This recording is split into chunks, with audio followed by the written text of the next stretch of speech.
state of emergency in Charlottesville. Man against man. Protesters clashing with police. This is the Unite the Right rally. White nationalist groups protesting in Emancipation Park, fighting the impending move of the Confederate General Robert E. Lee statue. I'm here protecting my First Amendment right and trying to keep the statue from being removed. And Antifa groups, anti-fascism counter-protesters, pushing back Saturday. A group of people thinks that they are entitled more so over another group of people. Both demonstrators and journalists pepper sprayed. This event has been declared an unlawful assembly. You are to leave the area immediately, or you will be arrested. As violence grew among the thousands, police moved in and forced everyone out even before the rally was scheduled to start at noon. I'm from Southern. We caught up with this white nationalist at the rally, and later at McIntyre Park, about 2 miles away, bloodied up. Now we'll never back down. The alt-right gathered here to get a boost from former KKK leader David Duke. This is the first step toward taking America back. We're not going to sit down and take it any longer. During a day where the ugly side of America spilled out in the streets. This is our history, and it doesn't need to be removed.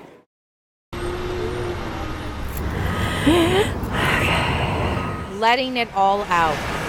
I tell you, God is good all the time. Vicki Maitland takes a moment to reflect. Do you think I'd have been okay if I was in it? Yeah. Hours earlier, her workplace essentially blew up. Everything was within seconds. Maitland had just put her lunch in the microwave. For 3 minutes, I didn't even make it to 3 minutes. When a massive explosion sent debris flying everywhere. It's almost like stop, drop, and roll. Maitland and her coworker, Irvin Clayton, fell to the floor. Bricks came through my office, and one hit my back of my leg, and I fell.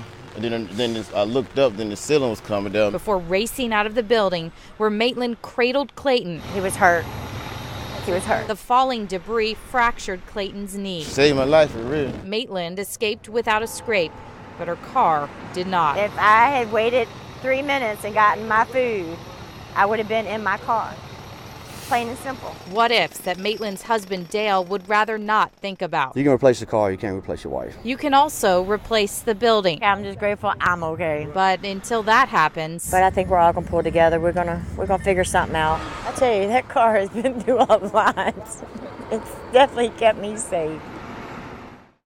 We are fighting a new, more powerful system of domination. Just hours after President Donald Trump took office, a group of protesters gathered at Abner Clay Park declaring him illegitimate. After the inauguration today of an illegitimate president. Minutes before the group took to the streets, a Trump supporter showed up. Are you recording me? And started yelling obscenities at the crowd before being encouraged to leave by police. You're all Donald Trump's going to deport all your Mexican friends. Moments later, the group took over Broad Street with Richmond police on motorcycles and bikes escorting them through traffic. Everyone here resists the agenda of Donald Trump. We hate Trump.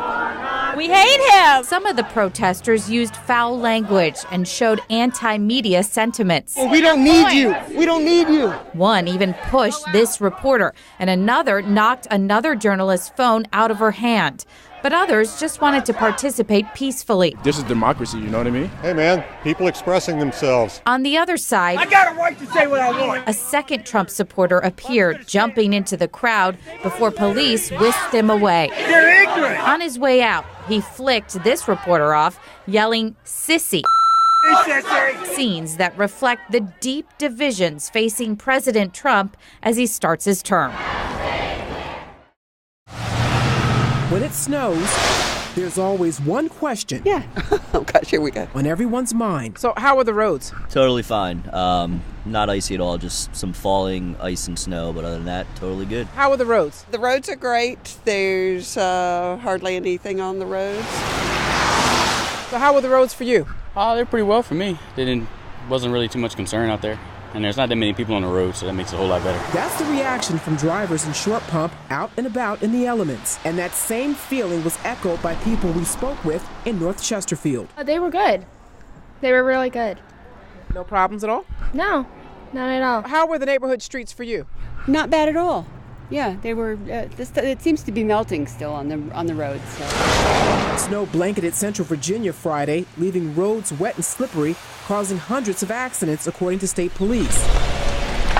But by Saturday, the roads were clear and passable for drivers. Some not too worried at all. No, I think this was a good warm-up for the winter. So how are the neighborhood streets and roads for you? They were pretty good. A lot of overhanging trees, so I'm a little concerned about that. But other than that, it's absolutely beautiful. And even though the snow looks pretty, remember to take it easy and be safe. And don't forget to ask the question. How are the roads? How are the roads? So how are the roads for you? Working for you in the snow, Sandra Jones, CBS 6 News. It's Monday night. Oh, there's a lock.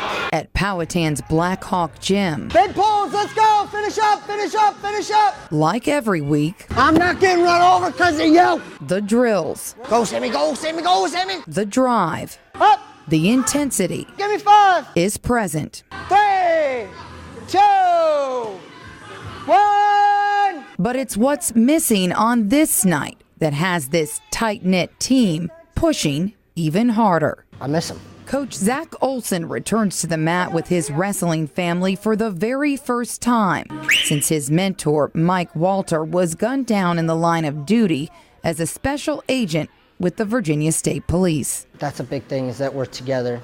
No one's being left out. No one's at home trying to deal with this by themselves. But you have 4 minutes starting. Including Coach Mike's sons.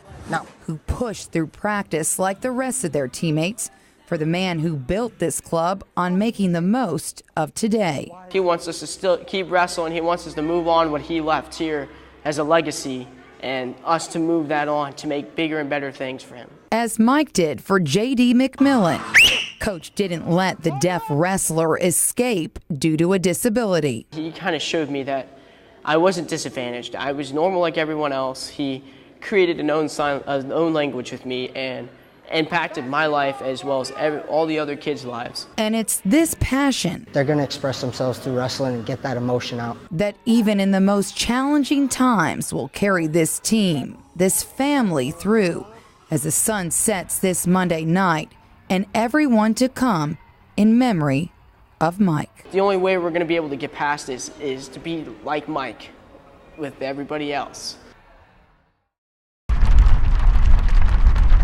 Hey guys, let's get it started. We're going to start in about 5 minutes. 5 minutes. Oh yeah. Waiting hours doesn't bother Robbie Stats. First come, first serve for best spot. The man from Ladysmith is making sure he's front and center. I'm here about every weekend. Well before showtime. You just open the sunroof and let the stars look at you. Robbie and wife Christy sit so close they can almost taste the popcorn. It's a popular place. They love us. This is no carnival or concert. Behind these gates, workers are buzzing. We get here 2 or 3 hours before we open. Yeah, it's a big deal. They're prepping for hundreds of customers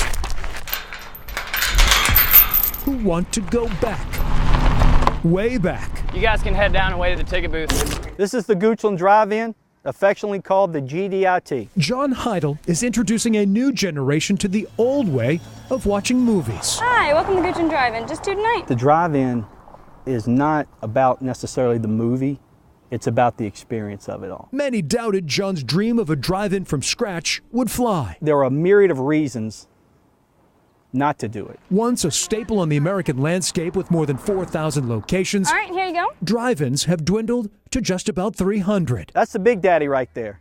That's 40 by 80. Now, in its 8th season, loyal and new customers return to yesteryear. Yeah. Can I get a gooch dog, please? Week after week. Now, up 2 notches to number 3. Right down to Casey Kasem's countdown. At drive-in, people come because they want to be here. They don't have to come.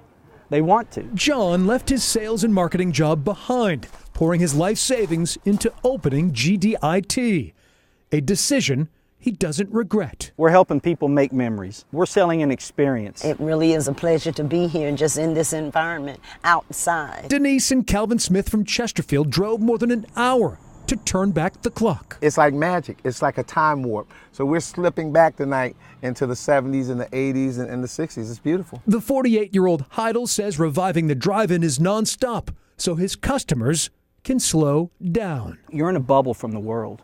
There's no drama. There's no stress. When Mother Nature turns off her lights, it's showtime. It's a family place to come. On this night, a double feature for half the price. It's cool. But not before 15 minutes of retro commercials. It's all part of John Heidel's vision, which on most summer nights is hindsight. It is so nice that it's resonated with people. The main attraction at this theater, a real, simple time. I just took an old, antiquated form of entertainment and kind of just stuck it in the middle of the 21st century. In Goochland. When they come here, you're unplugging from the world. I'm Greg McQuaid, CBS 6 News. I got home and came home to a rather upset family. Some recollections never fade. But I have a distinct memory of the weekend, and we watched the whole thing nonstop. The events of a tumultuous day 54 years ago. I was attending this school on November 22nd, 1963. Struck a nerve with a 9-year-old Frank Battleson. Many of these are our family papers from the day. The President's car is now turning onto Elm Street, and it will be only a matter of minutes before he arrives at the trademark. It gives me a lump in my throat to watch this, and I've watched it many times. Initially, like so many skeptical Americans, you keep anything under wraps, and people wonder why. Frank was convinced of a conspiracy. But the former Chesterfield police officer started poring over the evidence. Complete 180. Frank now believes only one man was responsible. No, I've not been charged with that. In fact, nobody has said that to me yet. It's hard for people to accept that a 24-year-old nobody pulled this off. Over the years, Frank has amassed dozens of artifacts and hundreds of documents related to the assassination.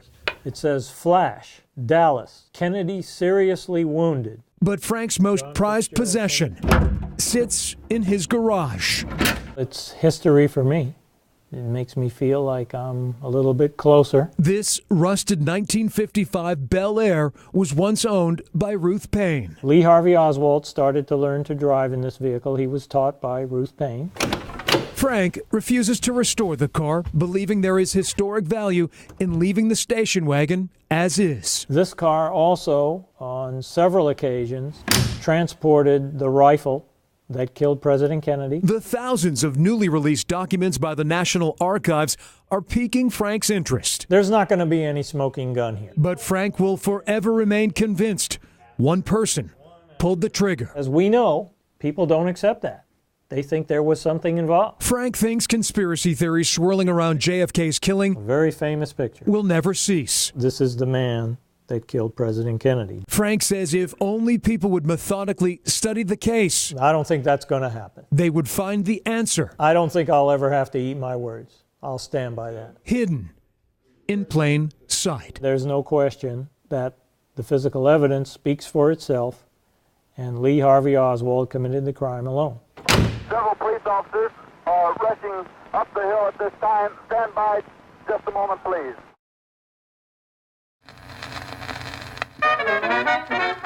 Thinking of escaping from it all? Just about every day. Perhaps to a part of the country far away. All right. But for Steve Kozlowski, I'm not sure what's what or what's where. His darkened, cluttered basement, I can't believe some of the finds in here, is sheer bliss with a beat.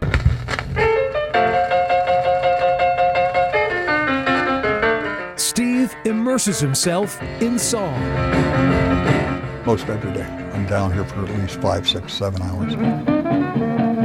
From the Bee Gees and Bach. You name it. I mean, it runs the entire gamut. To Chopin and Shaft. I can go back and listen to Isaac Hayes if I want to. The 67-year-old collects vinyl. Village People. Lots. The originals. Of vinyl. 45s I have in here close to 2,000. 33s I probably have 3,000 to 5,000 here. Boxes of records collected at auctions and yard sales. This is part of the hunt. This is the stuff that I love. Discovering musical mysteries. I haven't been through half of these boxes. Is like striking gold. I love to be able to reach in here for this New York native. All right, and pull out something like this. It's an Anne Murray. Upstairs. It keeps him busy. Carol, Steve's patient wife, grins and bears it. I've given up. It's about as safe a hobby as he could possibly have. Holy night, the stars are brightly shining. Steve doesn't just listen. Oh no, he can carry a Christmas tune too in the middle of May. For yonder breaks a new and glorious morn. Steve's obsession goes far beyond phonograph fun. When I was overseas, I lost 5 years of music. Life has dealt Steve several sour notes. This is where we first went in. For half a century now, hidden demons. This was 3 months later. Have haunted this Vietnam veteran. The former U.S. Marine witnessed horrors he cannot forget. 18 of us went in country, North Vietnam, 30 miles northwest of Hanoi. 4 of us came out. The experience in his late teens scarred him on the outside and in. I'm here, they're not. We've got bullet holes here, bullet holes here, bullet holes here. PTSD led to a string of unsuccessful jobs driving trucks and a failed first marriage. Yes. Steve was at the end of his rope. Oh, yeah.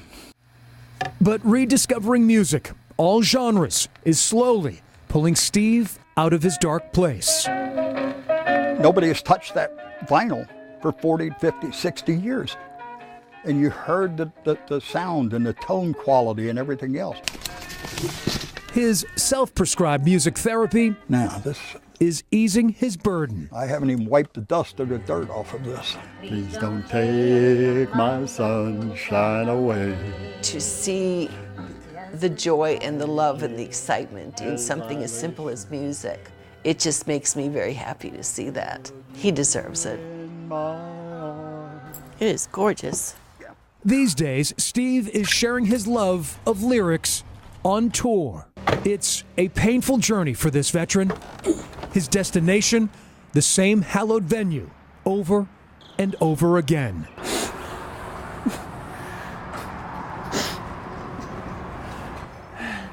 It's a stress reliever. It relieves some of the pain that I have. Each month or so, Steve performs at the Virginia War Memorial. 12,000 names on here. And to be able to share it with a young gentleman like this right here. Thank you for your service, sir. All right, I appreciate it. All right, you led the way for me. This proud Marine sings the same tune to the same audience. From sea to shining sea. He truly believes they're listening to his very own Band-Aid. God don't leave America. Steve Kozlowski says his brothers and sisters in arms who never came home also deserve a song to finally soothe their soul. I gave some, they gave all. And the little bit that I can give back by singing, right, or sharing my music and things like this, it's the least that I can do. That was beautiful. I mean, that's to you, my brothers and sisters.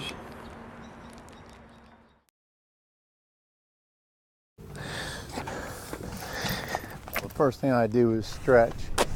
With military-like discipline. I feel a little tight, yeah. I feel a little tight. Rick Shepke prepares. I'd rather work a little bit on the front end than to pay the price on the back end. It's a routine he's perfected. You got to be ready today. You got to be ready to go. The man from Chesterfield who takes pride in his fitness. I really set my mind to it. Will train for hours, days, and weeks. I do enjoy the fresh air, getting out in the country. What awaits?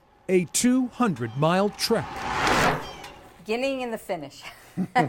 Rick's wife and official cheerleader, Rose, I always make sure I'm right there because I don't want to miss them. admires her husband's drive. He's done the Eastern Shore ride. In the upcoming Bike MS, Rick will crank awareness to another level. Our goal is to raise $850,000 for research and programs for people that have MS. Multiple sclerosis causes muscle stiffness and numbness and can lead to paralysis and blindness.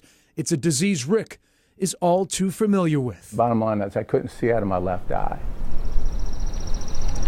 While carving up the quiet roads winding through Richmond National Battlefield, the 60-year-old wages war with an unseen foe. There is no cure for MS. The only thing you can do with MS is hope to slow the progression down. Rick was diagnosed with MS 15 years ago. When you receive a diagnosis like that, you get a lot of emotions. You're going through a lot of emotions.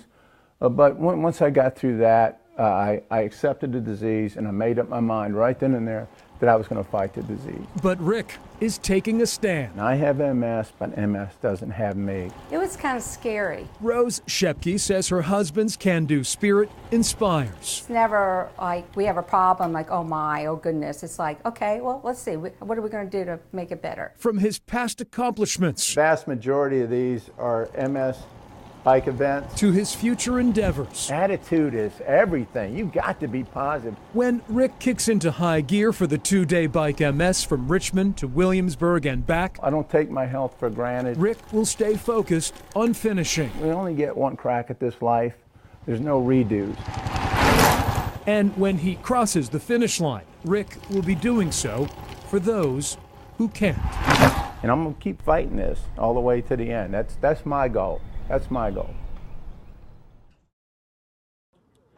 Come on, Murph. Like most American teenage boys, Sepp Shiree's love of football came at a very early age and never left. When I was 6, I got Madden for Christmas on the Wii, and I just played it a lot and really got me into football. I would watch it more on TV, I would play it more, it just kind of piqued my interest. And it wasn't long before the sport did more than just hold his attention. It started to inspire him to do things he had never done before. Born with cerebral palsy, football was the vehicle that connected Sepp with his friends and pushed him to push himself. They said, Mr. Shirey, come outside quick, Sepp's walking, and I walked out front and he was taking steps. He had ditched his walker and he was walking in the front yard chasing somebody carrying a football. Football also helped Sepp meet one of his childhood idols. Tim Tebow came to a football camp at William & Mary that Sepp attended, and the two have remained in contact through Tebow's Wish 15 Foundation. That's part of the reason Sepp wears that number today. A guy that, even his achievements aside, just I admired for the way that he does things. You know, his spirit, his effort, you know, how much he cares about the game. It was really just, it was surreal. Shiree has now taken a page from his idol's playbook in inspirational moments. As the minutes wound down during Atlee's senior night and with the game no longer in doubt, head coach Matt Gray decided that Sepp, who has appeared in games before, should also have one last moment on his home field, but he got very little notice. Not until about 30 seconds before I went out there. As much as I'd like to tell you it was like this preconceived idea and, you know, we had this huge elaborate plan, it was really one of those things that, you know, right now is probably the right time. Let's go, let's do it. The original plan was for Sepp to carry the ball against Verina for only a few yards before being tackled by two-hand touch. However, my dad kind of overheard that plan and was saying, no, let him hit, you know, let them hit him.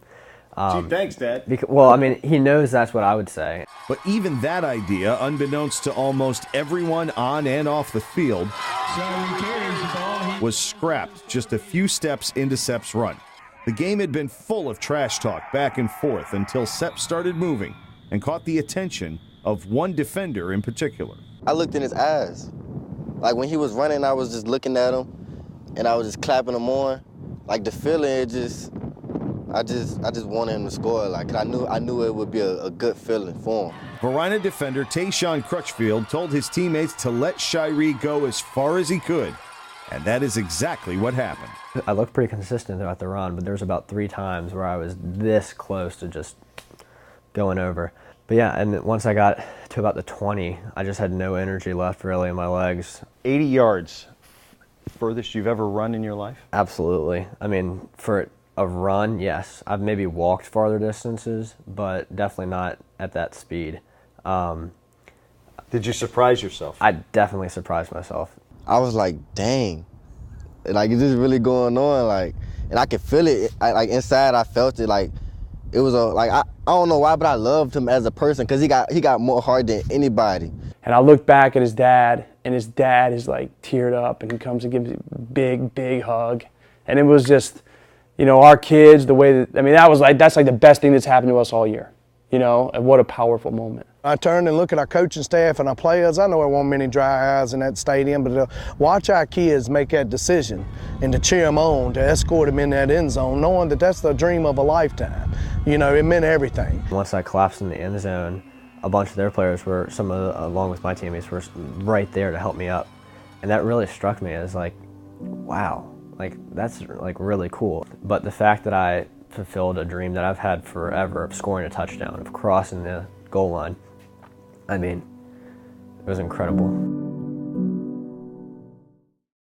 Right now, firefighters are still putting out hot spots right behind me here on Rose Avenue. Get this, my photographer told me at one point it seemed like it was snowing, snowflakes falling from the sky, but don't be fooled, they were ashes from the flames that were shooting at least 30 feet in the air. So I want to show you this incredible video he also took just moments after arriving on scene. The intense flames, you could see the glow from this street. Firefighters were battling just after 2 this morning. They tell me the smoke and flames were visible for miles away.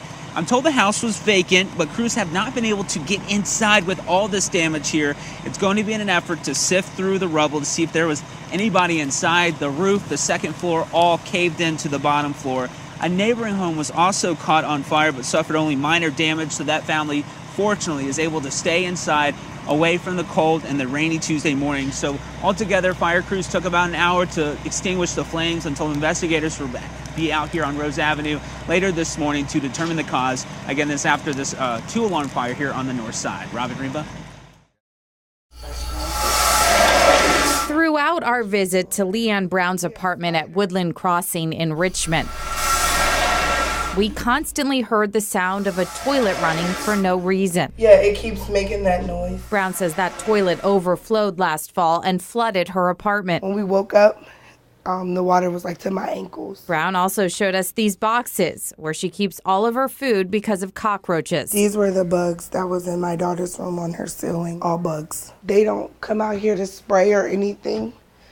I've been living in the boxes like since December. We saw several roaches during our visit to the apartment. There it is, going up the wall. Brown says she's fed up with management at the Section 8 housing complex, who she claims only recently fixed some of her problems because her child's father filed a motion to gain custody of their daughter. He feels that the mother is living in an apartment that has mold, roach infested, and daughter's getting different skin and breathing problems. Brown's neighbor, Crystal Miller, says she's also frustrated. There's just a hole in the wall right there? Yeah, and you can see how soft this wall is with me pushing on it. That was from the water leak. And so they've never repaired this hole?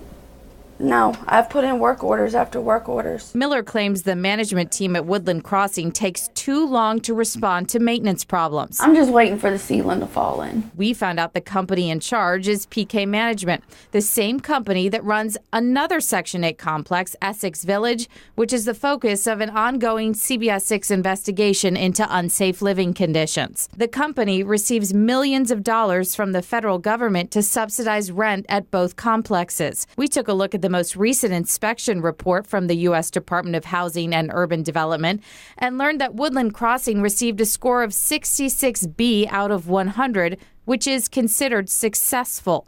However, the report contains several examples of what HUD calls health and safety deficiencies, including broken entry doors that won't lock, insect and roach infestations, missing pressure relief valves on water heaters, an inoperable electrical system, and mold and/or mildew in several units. I don't really think they care. They just look at it as a government check that they're getting from us.